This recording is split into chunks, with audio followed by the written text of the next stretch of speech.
Hi, I'm Dr. Jimmy Bays. Have you ever had an event in your life that has caused you to change the way that you live? From time to time, events happen in our life, either by our own choosing, like getting a new job, getting married, having kids, or events not of our own choosing, like getting a divorce or death in the family, getting laid off from work, or having a traumatic event can happen in our life that causes us to change the normal way that we do life and have to learn to adjust to a new normal. I would like to share with you how I adjusted to a new normal in my life after I experienced a stroke. I would also like to share how you too can adjust to your new normal in life. Or more importantly, I want to share with you how you can help others adjust to a new normal in their life. In 2006, I was pastoring a small church in New Mexico. It was a normal day on February the 16th of 2006, and I had stayed home from work that day because of a sinus infection. About the time that my wife and daughter got back from school, around 4 o'clock, I started coughing, as I'd been doing all day, but I'd started really coughing violently, and I felt something in the back of my head. It felt like somebody walked up and slapped the back of my neck. I didn't think a lot about it. There wasn't a lot of pain.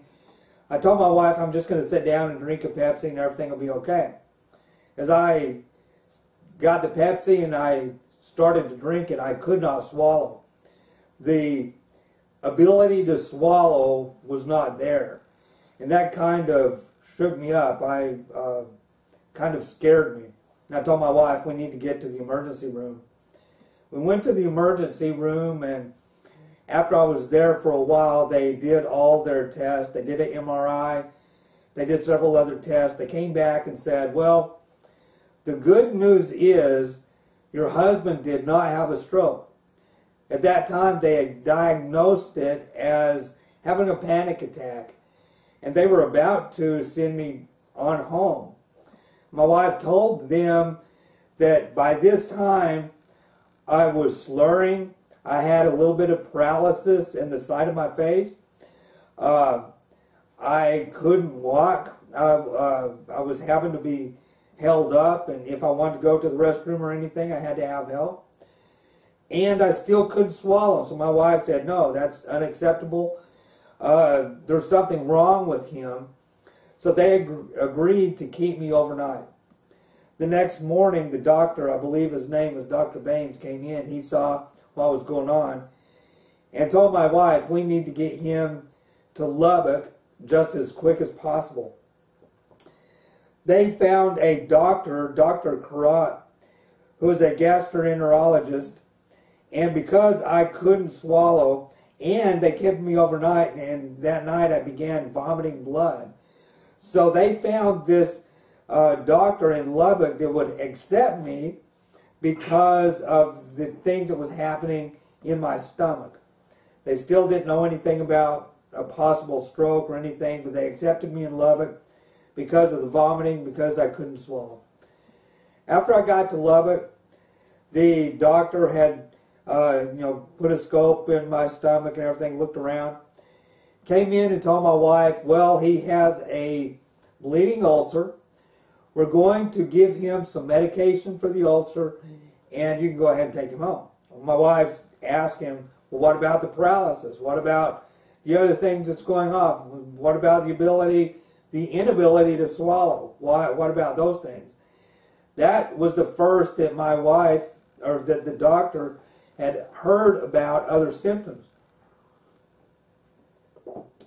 Doctor said, just a second, let me go back and take another look at him. He came back and looked at me some more, went and told my wife, you just saved your husband's life. They did an MRI. This time they used a little bit of dye in the MRI to have contrast, and they found that in my vertebral artery I had an aneurysm. The one on the left-hand side was burst. It was not supplying any oxygen to my brain. You have two of them. The one on the right side was stressed, and it was pulled. And the doctor said that I had some kind of abnormality. This thing that was, whatever it was abnormal, saved my life, that kept enough blood going to my brain that saved my life. However, they said we need to go in and put a stent in that other artery to keep it from rupturing all the way. So about a week later, I believe the date was February 22nd, the doctor went in and went through an artery in my groin all the way up to my vertebral artery and put a stent in the right-hand side.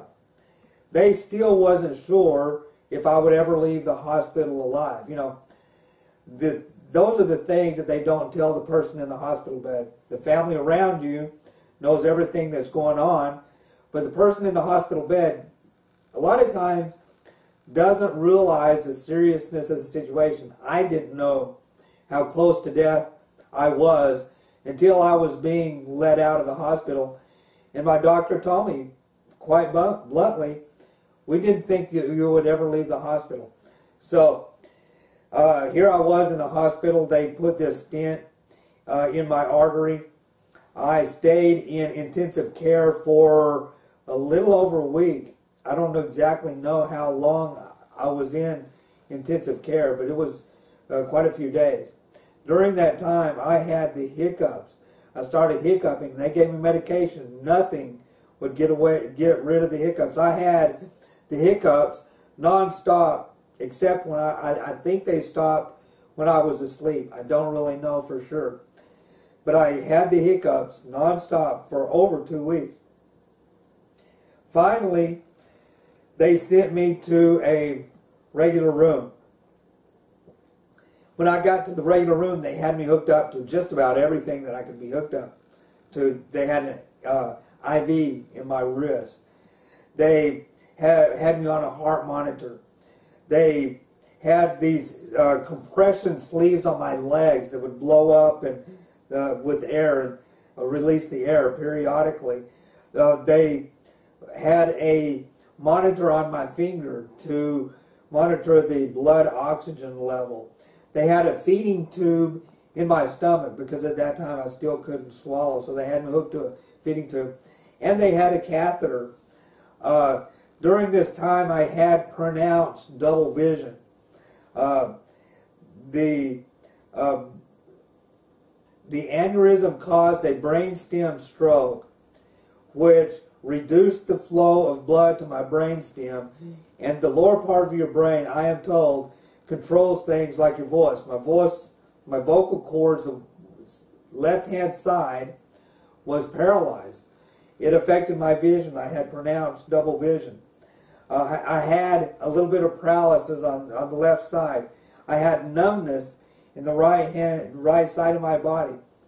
And I couldn't walk. My balance was thrown to where I couldn't even sit up without being propped up. I wanted to lean over to the side constantly. But I was in a regular room, and I was recovering somewhat. The doctors were just about ready to teach my wife how to change my catheter and my feeding tube. They were getting ready to send me home. They were not sure if I would ever regain the ability to swallow. There was no reason in keeping me in the hospital any longer. My wife could take care of the things that needed to be taken care of. And I remember it was around March 26th in that time, a little over a month that I've been in the hospital. And one of the things that they had done in the hospital was giving me ice. And I couldn't swallow the ice, but they gave me ice to keep my mouth from drying up and also to cool me off. And I remember distinctly one weekend I was chewing ice and I felt some of the ice going down all the way to my stomach. I could feel the coldness going all the way down to my stomach. So I asked the nurse next time that they came in, I told them that I could feel ice going down. I'm like, does that mean that I can swallow? And the nurse told me, I am not sure, but come Monday, I will talk to the speech pathologist and we can have a swallow test done. So Monday came around and they took me back to have a swallow test. And I remember there were 3 people. I know that at least one of them was a speech pathologist. The other 2 could have been technicians, but the one that was getting me ready with all the contraptions told me, don't worry if you fail this test. We have a lot of people that fail tests like this several times before they get the ability to swallow back. He was setting me up to not be disappointed when I failed this test. They were not expecting me to be able to swallow.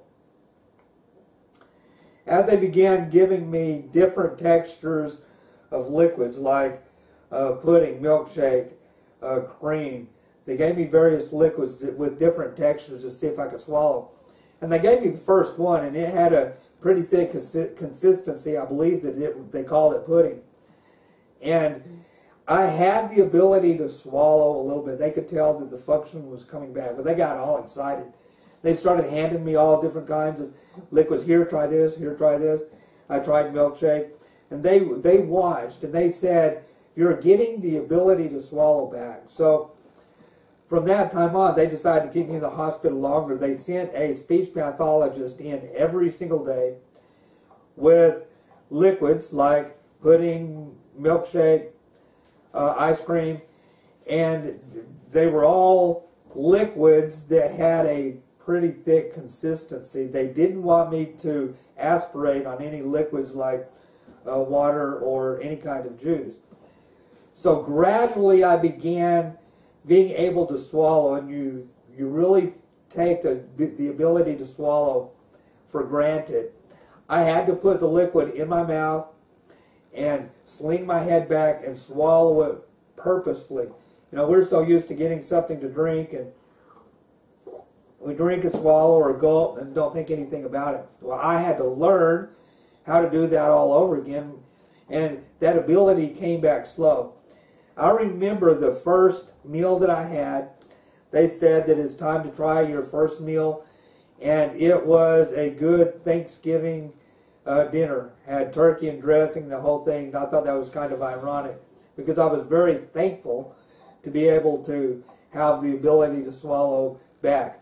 Also, I looked on the calendar, and my first meal was exactly 40 days from the time that I had my stroke and lost the ability to swallow. So I was in the hospital.